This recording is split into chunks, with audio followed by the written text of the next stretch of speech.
지금까지 살아오시면서 주로 보수적인 신앙을 가지고 있는 분들 중에서 카톨릭 천주교에 대해서 아주 부정적으로 표현하는 것들을 아마 살아오시면서 한 번쯤은 다 들어보셨을 것입니다.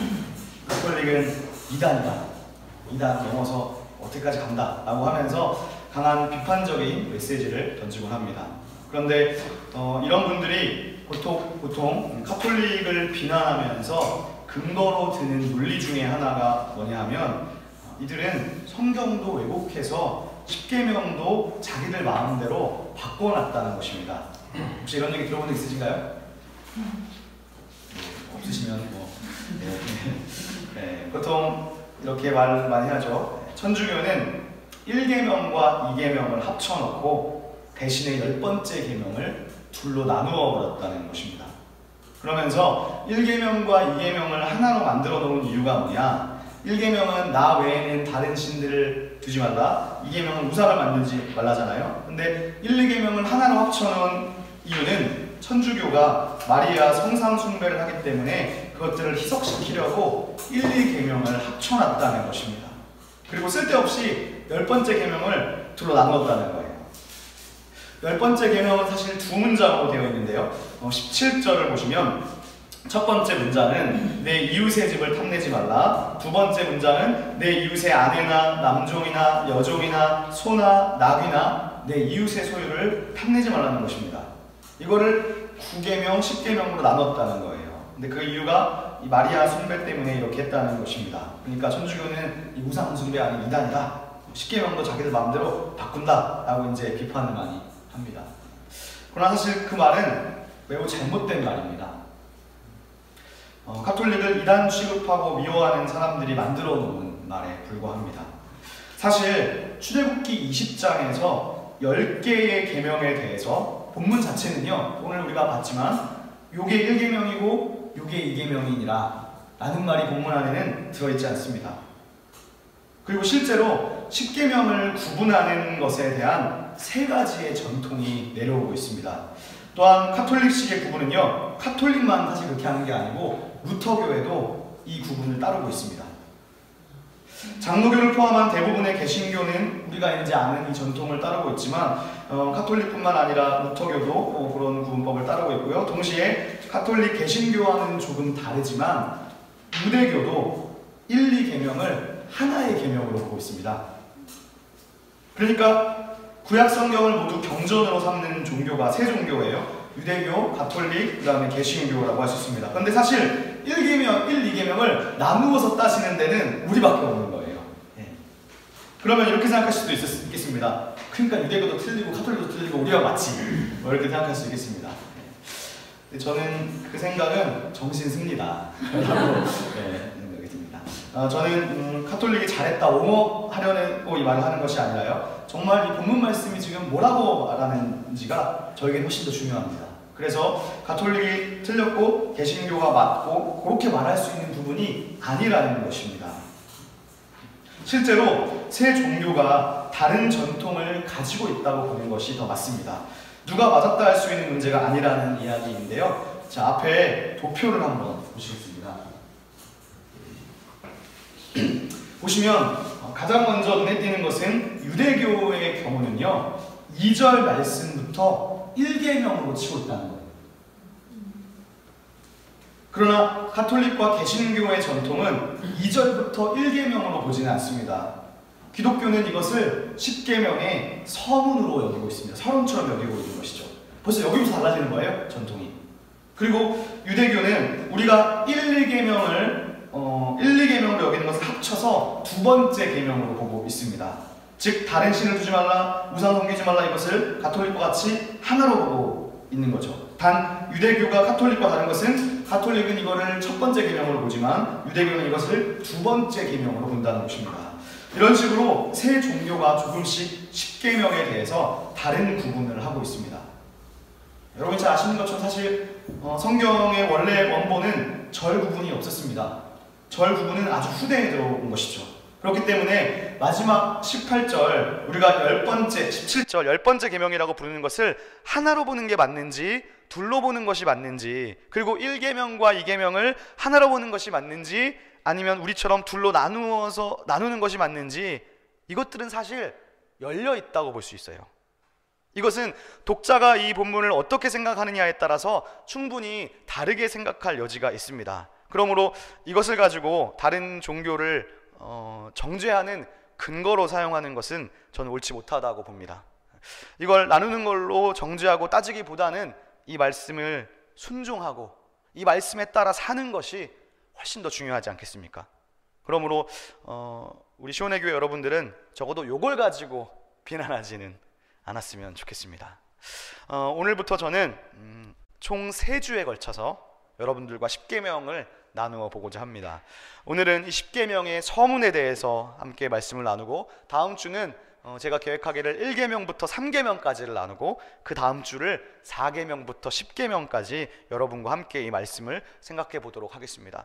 오늘은 첫째 시간으로 먼저 십계명이 어떤 위치를 가지고 있는지 먼저 생각해 보고자 합니다. 우리가 구약성경의 말씀을 연구할 때 구약성경의 역사적 배경, 문화적 배경을 알면 이 말씀에 대한 이해가 더 쉽다는 것은 당연한 것이죠. 지난주 말씀 마지막 부분에서 제가 출애굽기 19장 말씀부터 24장까지의 큰 흐름을 화면으로 이렇게 도표로 보여드린 적이 있었습니다. 19장은 하나님이 이스라엘과 언약을 맺으시는 장면입니다. 그리고 20장에서 23장은 한마디로 말하면 언약의 책이에요. 일종의 계약 조항 같은 것이죠. 회사와 회사가 계약을 맺을 때 당연히 계약 조항을 봐야 동의할 수 있지 않겠습니까? 서로 계약 조항 같은 것이죠. 그렇게 계약 조항을 확인한 후에 최종적으로 동의한다고 사인하는 것, 서명하는 것, 즉 언약을 체결하는 장면이 출애굽기 24장 말씀에 있습니다.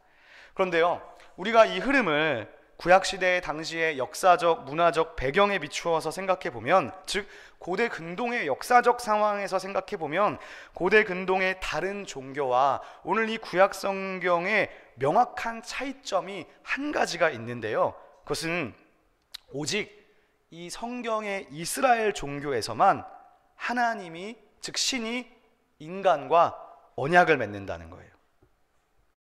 신과 인간이 언약을 맺는 종교는 그 당시 고대 근동의 종교에는 하나도 없었다는 말입니다. 근데 가만히 생각해 보면요, 그 어떤 신이 인간하고 언약을 맺습니까? 그러니까 일방적으로 내가 너한테 복 줄게 이렇게 약속을 할 수는 있죠. 하지만 이렇게 상호적으로 뭔가 이제 어떤 이렇게 관계를 맺으면서 언약을 맺는다는 것은 사실은 쉽게 생각해볼 만하지 않아요. 사실은 신의 백성이 그 신을 섬기는 것은 당연한 거예요. 여러분, 언약을 맺는다는 것 자체가 벌써 하나님은 이스라엘을 위해서, 우리가 출애굽기 앞부분을 봤지만 싸우시고 또 홍해로부터 구원까지 하셨으니까 사실은 그대가 창조하셨잖아요. 창조하셨으니까 당연히 니네가 나를 섬기는 거는 맞는 거예요. 사실은 내가 너를 만들었으니까. 인간을 위해 세상을 창조해 주신 분이십니다. 그러니까 너네가 나를 섬기는 것은 당연한 거예요. 사실은 당연히 너는 내 거예요. 그런데 하나님이, 성경의 하나님은 당연한 것이지만 그 인간과 언약을 맺고 계신다는 거예요. 언약을 맺는다는 것 자체가, 성경이 말하는 하나님은 인격적인 하나님이라는 것을 보여주고 있습니다.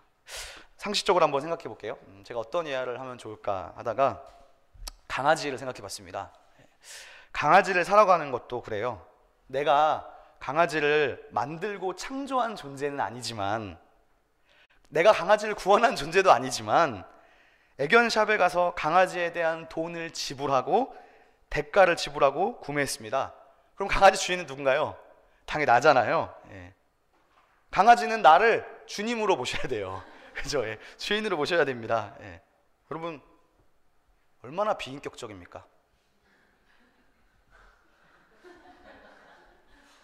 사람이 강아지를 마음대로 구속하고 내가 네 주인이라는 권한은 누가 준 거예요? 준 사람이 없어요, 사실. 그렇게 생각해보면 저도 강아지를 키우지만 애완견을 키우는 사람은 엄밀히 말하면 벌써 그 자체가 동물 학대입니다. 비인격적인 것이죠. 강아지의 자유를 빼앗은 거 아닙니까? 우리가 강아지를 구속할 자유가 있습니까? 사실 없습니다. 그러나 강아지를 내가 마음대로 강아지의 의견을 존중하지 않고 마음대로 내가 돈을 줬다고 우리 집에 가둘 수 있는 건 뭐예요? 우리는 강아지를 인격으로 대우하지 않는다는 거예요. 강아지를 짐승으로 대하는 것입니다. 어떤 그런 암묵적 동의가 이 사회에 있는 것이라고 할 수 있습니다. 동물원에 갇혀있는 코끼리, 우리가 그 코끼리를 가둘 자격이 있습니까? 우리는 사실 코끼리를 인격적으로 대우하는 것은 아니죠. 마찬가지예요. 사실 하나님은, 우리는 강아지를 만들지 않았지만 하나님 인간을 만드셨어요. 만들었으면 당연히 내가 주인이죠. 이스라엘을 창조하신 분 하나님이십니다. 그러면 당연히 하나님이 주인인 거예요. 사실 당연히 하나님을 섬기고 믿어야 되는 거예요. 그렇기 때문에 고대 근동의 다른 종교는 그것이 당연한 것이었습니다. 그런데 오늘 성경이 우리에게 증거해 준 하나님은 당연히 섬겨야 되는 것이지만, 왜? 내가 너를 만들었으니까. 그런데 이스라엘의 하나님은 너를 만든 것뿐만 아니라 죽어가는 너를 살려준 거예요. 애굽으로부터 구원해 주셨으니까 더 소유권을 주장할 수 있지 않겠습니까? 만약에 내가 너를 살려주지 않았으면 너네는요 어차피 멸종될 민족이었어요. 왜냐하면 파라오가 남자들을 다 죽였잖아요. 몇십 년만 지나면 사실 얘네들은 없어질 민족이었어요. 40-50년만 지나도요 사라지는 겁니다. 근데 내가 그걸 살려줬으니까 더더욱 소유권을 주장할 수 있지 않겠습니까? 그런데 오늘 하나님은 그런 이스라엘과 언약을 맺으신다는 것입니다. 즉 다른 고대 근동 지방의 종교와는 다르게 성경의 하나님은 인간과 언약을 맺으시는 거예요. 이것은 무엇을 의미하느냐? 하나님이 인간을 인격적으로 대우하신다는 증거입니다. 내가 너를 창조하기도 했고 내가 죽어가는 너를 구원해주고 여기 시내산까지 인도한 것도 나 여호와이지만 내가 너의 소유권을 함부로 주장하지 않겠다는 거예요. 우리 하나님께서 얼마나 인격적인 분이신지, 하나님이 보여주시는 사랑의 색깔이 어떠한지 우리는 잘 생각해 볼 필요가 있습니다. 요즘 들어서 뉴스 사회면에서 심심치 않게 볼 수 있는 기사들이 있는데요, 제가 느끼기에는요 불과 10년 전에도 이런 기사를 많이 못 본 것 같은데 최근 몇 년 사이에 정말 많이 보는 것 같습니다. 뭐 그 사람이 20대이든 30대이든 40대이든 50대이든 상관없이 보통 남녀가 사귀다가 여자가 헤어지자고 하니까 남자가 집까지 찾아가가지고 해코지하고 술 먹고 집에 쳐들어가서 그 여자친구의 부모를 살해하는 사건이 있었습니다. 불과 얼마 전에 있었던 기사였죠. 그것뿐만 아니고 헤어지자고 하니까 안 헤어져주고 네가 나 버리면 내가 너 죽이겠다는 등 실제로 안매장도 하지 않습니까? 이런 일이 최근 들어서 많이 기사를 많이 접하는 것 같아요. 이것이 정말 사랑인가요? 이것은 집착이지 사랑이라고 말할 수 없는 것 같아요. 상대방의 의견을 존중하지 않고 자유를 억압하는 것입니다. 성경에서 말씀하는 하나님의 사랑이 이런 것인가? 결코 그렇지 않다는 거예요. 성경이 보여준 하나님은 인격적인 분이신 거예요. 그 대표적인 것이 바로 하나님이 인간과 언약을 맺으신다는 것입니다. 인간과 언약을 맺으신 하나님, 그러므로 이 언약이라는 것이 어떤 함의를 지니는지 잘 묵상해 볼 필요가 있습니다. 내가 너를 창조했고 구원까지 했지만 내가 나를 주님으로 모시는 선택은 너에게 달려있는 것이다. 오늘 성경은 이스라엘에게 언약으로 초대하는 분이십니다. 그럼 이제 다 같이 오늘 말씀 1절과 2절을 자 우리 여러분들께서 한 번 더 소리내서 한번 읽어주시겠습니다. 1절과 2절입니다. 시작.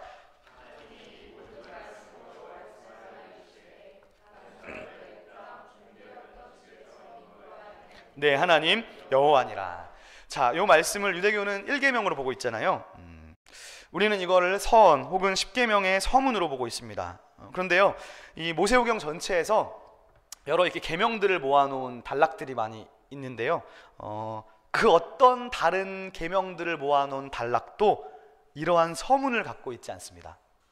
모세오경 율법서 전체에서 이런 계명들의 묶음에서 서문이 있는 묶음은 여기가 유일합니다. 이 2절 말씀이 한글에서는 잘 느껴지지 않는데요, 원문으로 보면 가장 먼저 나오는 말이 나는 야훼다 라는 말로 시작해요. 제가 몇 개의 영어 성경을 좀 찾아봤었는데 영어 성경이 대부분 I am the Lord, I am the Yahweh 이렇게 원문과 같이 그 순서를 따졌더라고요. 즉 한글 성경은 나는 너를 애굽 땅 종되었던 집에서 인도하여 낸라는 말이 먼저 나오지 않습니까? 그러나 원문은 나는 야훼다 라는 말이 먼저 나오고 그 뒤에 부연 설명이 관계대명사의 형태로 뒤에 수식하는 형태로 뒤에 나타나고 있어요. 그러니까 이 십계명에 하나님의 첫 말씀이 뭐였냐면 딱 이건 거예요. 나는 야훼다. 자기가 누구인지 먼저 계시하시는 거예요. 그런데 하나님은 당신을 어떻게 계시하시느냐? 역사 속에서 너를 애굽 땅에서 인도하여 낸 내 하나님 여호와라는 거예요. 즉 역사적 서언입니다. 역사 속에서 나를 인도하시는 분이라는 거예요. 내 삶의 역사와 동떨어진 게 아니고 네 삶의 역사 속에서 너를 인도하여 낸 하나님이라는 거예요. 그러므로 이 십계명에서요, 먼저 이런 역사적인 서언이 있다는 것은 우리에게도 대단히 중요한 의미가 있습니다. 왜냐하면 하나님은 이미 구원의 은혜를, 구속의 은총을 베풀어 주셨고 그 은총을 베풀어 주신 하나님이 주시는 선물과도 같은 게 십계명이기 때문이에요. 거꾸로 말하면 십계명은 구속의 은혜를 베풀어 주신 하나님이 주시는 선물인 것입니다. 여러분 어떠신가요? 지금까지 우리가 살아오시면서요, 신앙생활을 해오면서 사실 십계명은요 성경책 뒤에도 써 있잖아요. 앞에 뒤에도 표지에도 써 있고, 우리가 자세히 연구는 안 했어도 또 우리가 십계명을 정확히 외우지는 못해도 대충은 다 알잖아요. 대충은 다 들어서 아시지 않습니까? 근데 여러분 이 십계명의 서문에 대해서 중요하게 여겨본 적 있으세요? 10개의 계명은 우리가 알아도 이 서언의 중요성, 사실 이런 서문이 존재하는지도 아마 제 생각에는 잘 인지를 못하고 계셨을 것 같습니다. 사실 근데 이 역사적 서언은 정말 중요하거든요. 십계명의 도입구입니다. 그렇기 때문에 어찌 보면 유대교처럼 아예 1계명으로 넣어도 좋을 것 같아요. 왜냐하면 1계명으로 안 넣으니까 다들 몰라. 그래서 차라리 넣어도 나쁘지 않겠다, 그런 생각을 합니다. 그런데 이 십계명이 주어질 때 이 서문을 읽으면 이 십계명이 우리에게 어떻게 다가오느냐, 이 역사적 서문이 있음으로 인해서 이스라엘과 하나님과의 관계는 인격적인 관계가 됩니다. 계약 대상이 지금요 서로 어떤 이득을 위해서요, 계약을 서로 둘이 할 때 일반 사회에서는 회사와 회사끼리 계약을 할 때는 사실은 인격적이지 않고 서로 이득을 위해서 조금이라도 조항을 바꾸면서 자기한테 이득 보는 쪽으로 하지 않습니까? 그러나 게다가 이미 한쪽은 다른 한쪽에게, 오늘 성경에서는 이미 이 두 관계가 서로 이득을 보는 관계라기보다는 이미 한쪽이 엄청난 희생을 했어요. 이 다른 쪽을 구원하고 인도하기 위해서 이 한쪽이 먼저 엄청난 희생을 했어요. 즉 이미 이 십계명에서는 우리가 1절, 2절을 읽을 때 계약 당사자들 상호 간에 어떤 인격적인 관계가 있어요. 그것이 서언이라는 거예요. 우리가 계약을 맺을 때, 누군가의 어떤 명령을 들을 때요, 인격적 관계가 없으면 어떻게 되는지 아십니까? 높은 사람이 시키면 하기는 하지만 속으로는 욕을 엄청 하죠. 제가 군대에 있을 때, 다 군대 갔다 오신 분들은 경험하셨을 텐데요, 당시 제가 있던 부대의 대대장님께서, 사실 군대에서 그러기 쉽지 않거든요. 그런데 제가 있을 때 대대장님이 모든 부대원들의 신임을 받는, 다 좋아하고 존경하는 그런 멋있는 분이셨어요. 교회 집사님이셨는데 저도 사실 잘 몰랐는데 고참들이 다 좋아하는 거예요. 그러니까 저도 좋아하게 되더라고요. 다들 따라서 좋아하게 되더라고요. 그래서 무슨 명령이 내려와도 다 마음으로부터 존경하고 충성하고 마음으로부터 명령을 잘 지키려고 합니다. 그러다가 대장이 바뀌었습니다. 근데 이분도 집사님이었거든요. 다 똑같은 교회는 다니시는데, 근데 새로운 대장님이 성격도 너무 이상하고 괴팍하고 별로예요. 어떤지 아십니까? 명령을 내리면 하긴 합니다. 근데 얼마나 막 뒤에서 욕하면서 툴툴대면서 똑같은 걸 시켰는데도 그렇게 마음 자세가 달라요. 이 율법이라는 것이요, 십계명이 내가 이거 지켜야지, 그런데 나에게 이 십계명을 주신 분이 누구인지를 아는 것, 누구인지를 바르게 안다면 이 법을 억지로 지키는 것이 아닙니다. 이 십계명에 이렇게 역사적 서원이 있다는 것은 하나님이 이 법을 어떻게 지키기를 원하시는 것이냐, 마음으로부터 지키기를 원하신다는 거예요. 나는 너를 애굽 땅 종되었던 집에서 인도하여 낸, 지금까지 너를 이 자리까지로 인도하여 낸 내 하나님 여호와야. 내가 지금까지 너를 보살펴주고 너를 죽음의 위협으로부터 구원해준 내 하나님 여호와다. 내가 부르짖을 때 내가 그 부르짖음을 듣고 너를 구하러 온 거야. 나를 사랑하시고 나를 지켜주시는 하나님이라는 것을 먼저 서문에서 가르쳐 주신다는 것은 이 십계명을 마지못해서 이행하는 의무감이 아니라 마음에 가득한 하나님을 향한 사랑에서 지키기를 원하신다는 것입니다. 그러므로 이 시내산 언약조차 인격적으로 언약을 이스라엘 백성과 맺으시는 것입니다. 하나님과 인간의 언약에서 인간이 마음으로부터, 즉 하나님을 정말 사랑하는 마음에서 십계명을 지키기 원하신다는 것은요, 바로 이 신구약 성경 전체가 하나님과 이스라엘의 언약을 혼인관계로, 결혼관계로 묘사하고 있다는 것으로부터 잘 알 수 있습니다. 여러분, 시내산 언약은 한마디로 말하면 결혼서약이에요. 시내산 언약을 하나님과 인간의 결혼으로 은유하는 것은, 묘사하는 것은 참으로 놀라운 것 같아요. 특히 훗날에 이 구약의 예언자들이 시내산 언약을 종종 결혼, 혼인관계로 묘사했습니다.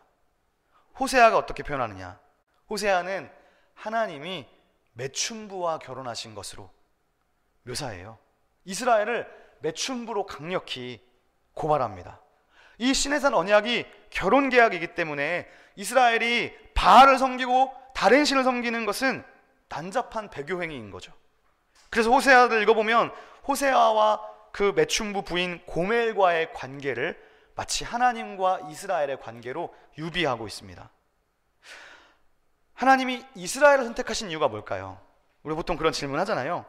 이스라엘이 선민의식이 있고 때때로 왜 하나님이 하필이면 수많은 민족 중에서 이스라엘을 선택하셨을까? 라는 질문을 합니다.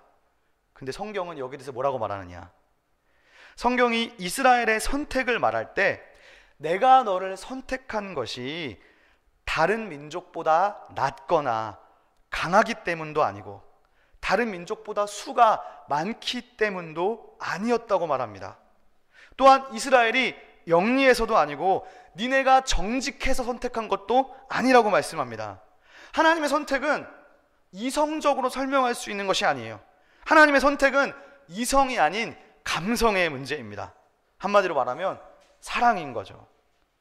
이스라엘의 특별한 선택의 운명을 우리가 아무리 이성적으로 설명하려 해도 그 하나님의 사랑의 위력을 다 담아낼 수는 없어요. 이스라엘은 하나님의 사랑 덕분에, 그리고 하나님을 사랑하기 위해서 선택받았기 때문이죠. 마찬가지인 거예요. 하나님이 여러분을, 나를 선택하셔서 우리 시온의 교회로 부르신 것도 절대로 이성으로 설명될 문제는 아닌 것 같습니다. 하나님이 왜 나 같은 인간을 선택하셨는가? 하나님이 왜 나 같은 사람을 부르셨는가? 이것도 이성적으로 설명이 불가능해요. 하나님의 사랑이 나를 선택한 것입니다. 그래서 성경이 이런 말씀을 하고 있어요. 제가 읽어드리겠습니다. 앞에 화면을 보세요. 이스라엘아, 내 하나님 여호와께서 내게 요구하시는 것이 무엇이냐? 곧 내 하나님 여호와를 경외하여 그의 모든 도를 행하고 그를 사랑하며 마음을 다하고 뜻을 다하여 내 하나님 여호와를 섬기고 내가 오늘 내 행복을 위하여 내게 명하는 여호와의 명령과 규례를 지킬 것이 아니냐? 하늘과 모든 하늘의 하늘과 땅과 그 위의 만물은 본래 내 하나님 여호와께 속한 것이로되, 본래 속한 것이로되 여호와께서 오직 내 조상들을 기뻐하시고 그들을 사랑하사 그들의 후손인 너희를 만민 중에서 택하셨음이 오늘과 같으니라. 이 신명기 말씀은 하나님과 이스라엘의 언약 관계의 핵심에 지금 쌍방의 사랑이 있음을 분명히 하고 있어요. 그렇기 때문에 언약의 사랑은요, 상호적인 것입니다. 앞에 화면을 다시 보시면요, 하나님이 요구하시는 것이 무엇이냐? 자, 노란 글씨만 보세요. 그를 사랑하며 내 행복을 위하여 내게 명하는 명령과 규례를 지키는 것이다. 하나님을 사랑한다는 것은 하나님의 명령을 지키는 것입니다. 그런데 그 규례조차도 사실은 네 행복을 위해 주신 거예요. 너 행복을 위해 하나님이 주신 거예요. 이거 지키면 내가 참으로 행복해지는 길이야. 다시 말해, 하나님과 이스라엘의 이 언약 관계가 성립되면 이제부터 이스라엘의 입장에서 하나님을 사랑하는 방법이 무엇이냐? 바로 주님과의 계약 조항, 계명을 지키는 것입니다. 여러분 혹시 이 책 읽어보신 적 있으신가요?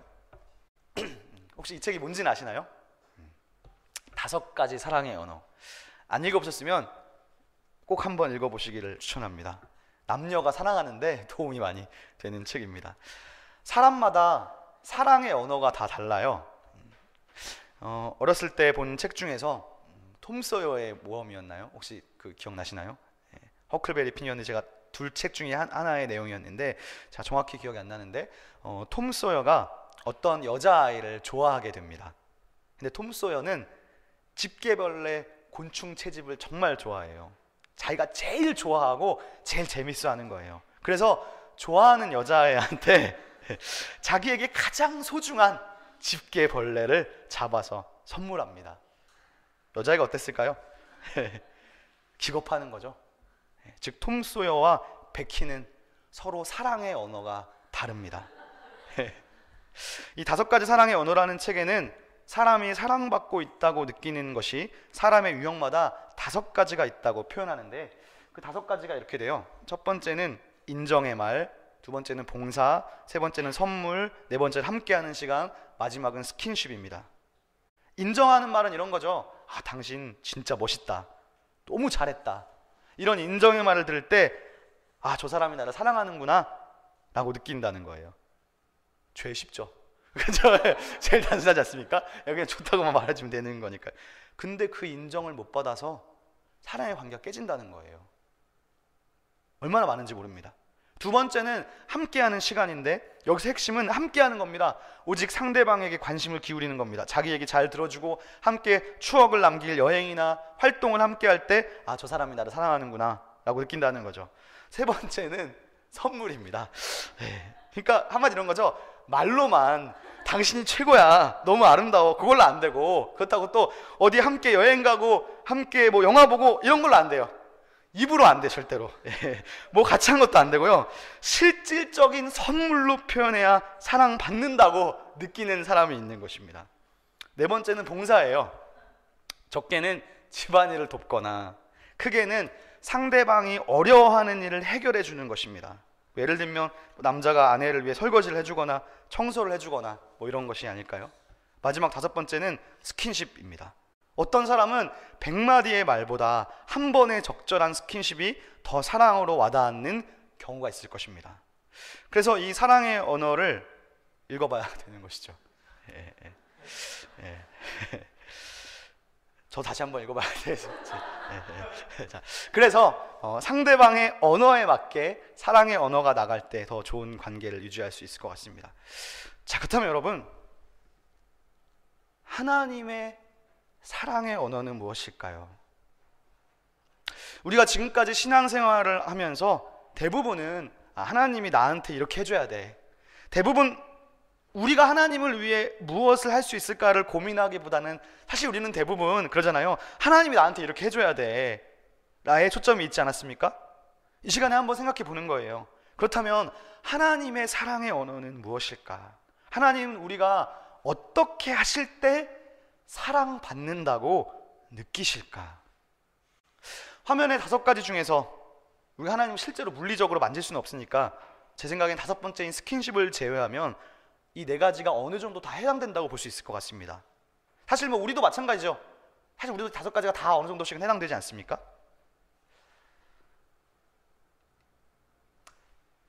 그런데 본질적으로 하나님의 사랑의 언어가 무엇이냐?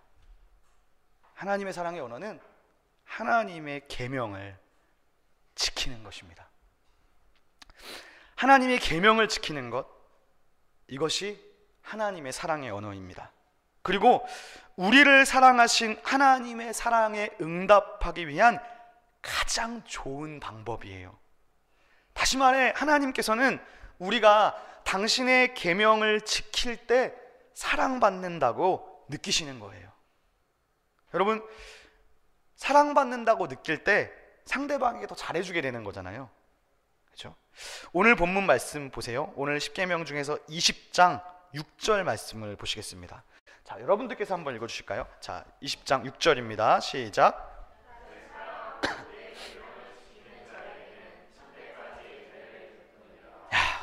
사랑하는 자는 계명을 지키는 거예요. 근데 그렇게 하면 하나님이 어떻게 해주신대요? 천대까지 은혜를 베푸신다는 거예요. 여러분, 이 구절 안에 하나님의 기분 좋으심이 느껴지십니까? 내 계명을 지키면 하나님은 사랑받는다고 엄청 느끼시는 거예요. 그래서 너무 좋아서 야, 그래, 내가 너한테 은혜 줄게, 요게 아니라 네 후대 천대까지 내가 주겠다. 이 구절을요, 우리가 과장법으로 느끼든 아니면 문자적으로 믿던지 간에 확실한 건 뭐냐? 아, 하나님은 우리가 당신의 계명을 지킬 때 사랑한다고, 사랑을 받는다고 느끼시는구나. 그걸 우리가 지금 확실하게 배우는 거예요. 그러므로 이 십계명을 우리가 딱딱한 법 조항으로만 생각하면, 다시 말해 우리가 십계명을 읽을 때요, 이것이 어떤 법률성만 강조하면 우리는 하나님이 우리에게 주신 십계명의 목적을 잃어버리는 것과 같습니다. 이건 아무 의미가 없어요. 그리고 십계명이냐 사랑이냐 그런 문제가 아니에요. 십계명은 하나님이 인간을 사랑하시기 때문에 생겨난 것이고, 사랑은 계명을 통해서 표현되는 것입니다. 이 둘은 하나예요. 이 둘을 구분하는 것 자체가 어리석은 일입니다. 다시 말해 십계명은 마치 결혼 계약과 같습니다.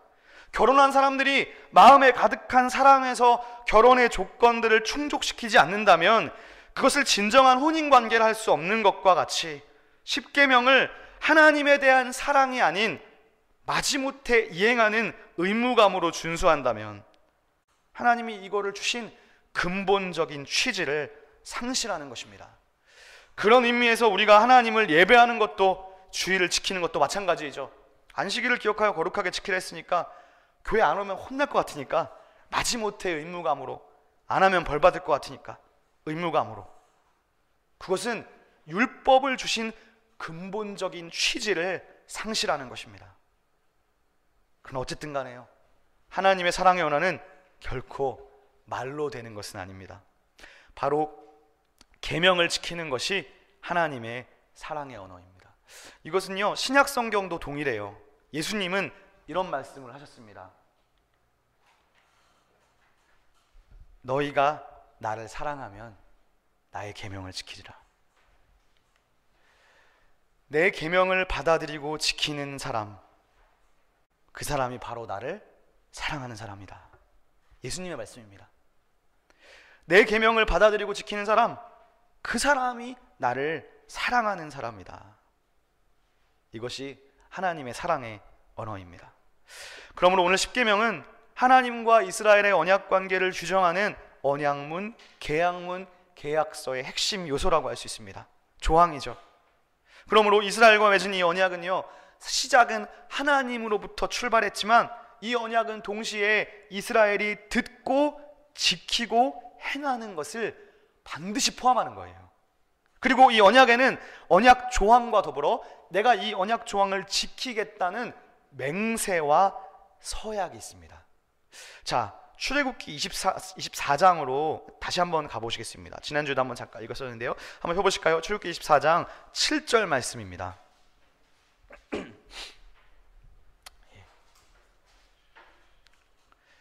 제가 읽어보겠습니다. 언약서를 가져다가 백성에게 낭독하여 듣게 하니 그들이 이르되 여호와의 모든 말씀을 우리가 준행하리이다. 맹세하는 겁니다. 그리고 서약하는 거죠. 이어지는 8절 보세요. 모세가 그 피를 가지고 백성에게 뿌리며 이르되 이는 여호와께서 이 모든 말씀에 대하여 너희와 세우신 언약의 피니라. 서약하는 겁니다. 이것이 하나님을 왕으로, 주님으로 모시겠다는 의식이에요. 기독교식으로 말하잖아요. 예수님을 영접한 거예요.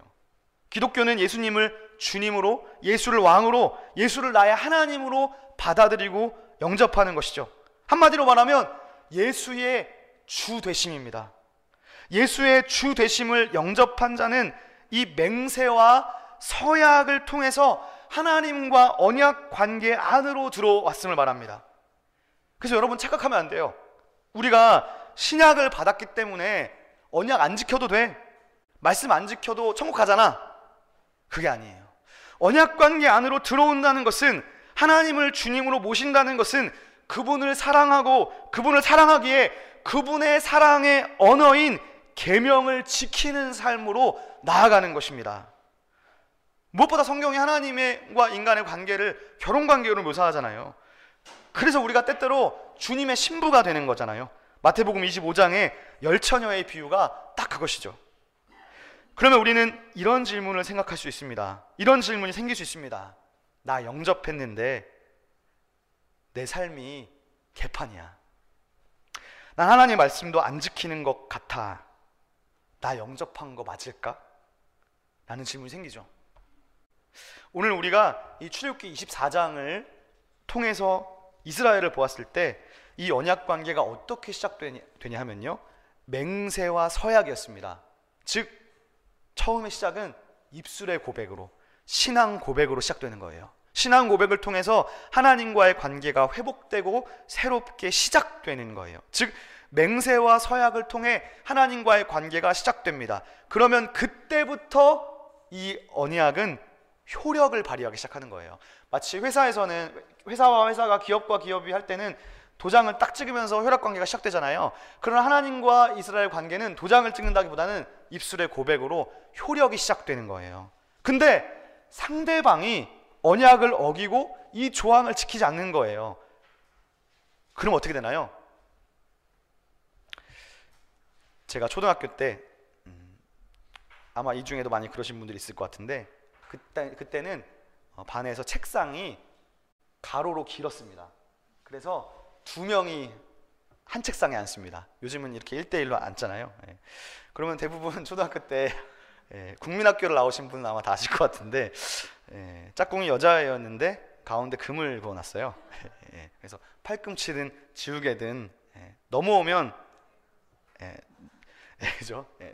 지우개든 넘어가지 않는 걸로 계약 조항을 맺었습니다. 근데 얘가 분명 계약 관계인데 자꾸 금을 넘어와요. 그리고 계약 조항에 따르면 지우개가 금을 넘어오면 내 건데, 그죠? 내 건데, 근데 자꾸 지우개를 또 저한테 주지도 않는 거예요. 계약 관계를 깨트리네. 그럼 어떻게 하나요? 나도 넘어갑니다. 그럼 짝꿍이 이렇게 말할 거예요. 너 왜 넘어와? 네가 넘어왔으니까 나도 넘어간다. 그러면 우리 계약 관계는 끝이죠. 이스라엘은 오늘 출애굽기 24장에서 맹세와 서약을 통해 언약 관계 안으로 들어갑니다. 근데 여러분, 출애굽기를 읽어보면요, 이 언약 관계가 그렇게 빨리 깨질 줄 몰랐어요. 언약을 세운 지 40일도 지나지 않아서 모세가 시내산에 올라가서 안 내려오니까 어떻게 하나요? 40일도 지나지 않았는데 금송아지를, 10계명의 2계명을 위반합니다. 언약이 깨뜨려질 위기입니다. 이스라엘은 이미 조항을 어긴 것이죠. 그러나 모세의 극적인 개입과 중보로 그 언약이 유지되긴 합니다. 하지만 우리가 잘 아는 것처럼 이스라엘의 역사서를 살펴보면 역사 속에서 이스라엘은 그 언약을 계속 깨뜨릴 거예요. 그런 말 있잖아요. 바람을 한 번도 안 핀 남자는 있어도 한 번만 핀 남자는 없다. 그런 말 들어보신 적 있으십니까? 한 번 핀 사람은 계속 핀다는 거예요. 즉 이스라엘은 앞으로 그 언약을 계속 깨뜨릴 거예요. 왜요? 그들은 목이 고든 백성이라고, 목이 고든 백성이기 때문에. 그런데 여호와 하나님께서는 그럼에도 불구하고 자신의 언약에 신실하실 거예요. 나는 인간이니까 얘가 넘어오면 네가 넘어서 나도 넘어간다. 서로 깨지지만 하나님과 이스라엘의 관계는 이스라엘이 깨뜨렸음에도 불구하고 하나님은 그 언약에 계속 신실하실 거라는 겁니다. 이것이 바로 신실이라는 말, 헤세드라는 하나님을 규정하는 말입니다. 신실하신 하나님을 우리가 찬양하는 이유가 바로 여기 있습니다.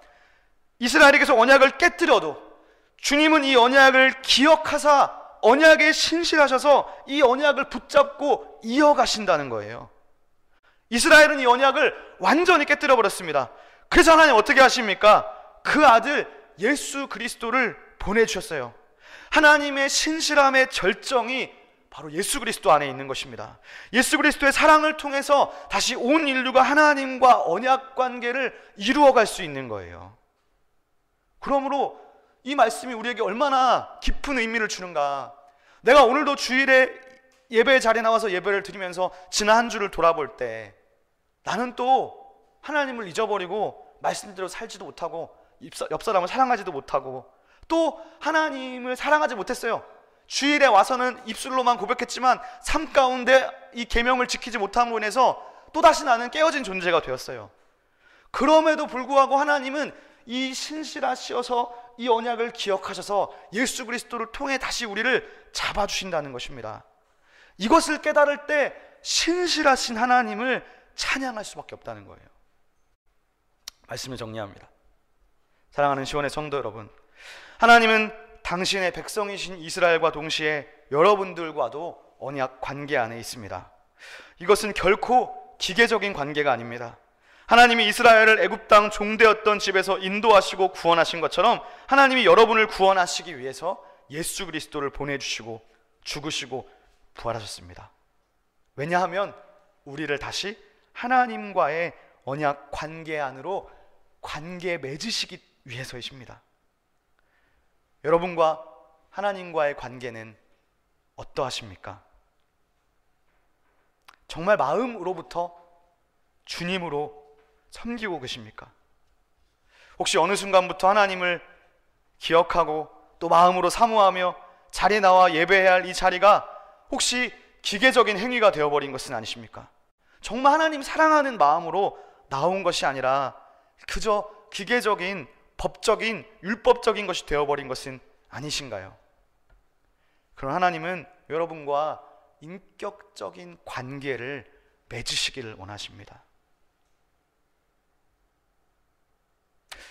하나님은 당신의 계명을 지킬 때 사랑받는다고 느끼십니다.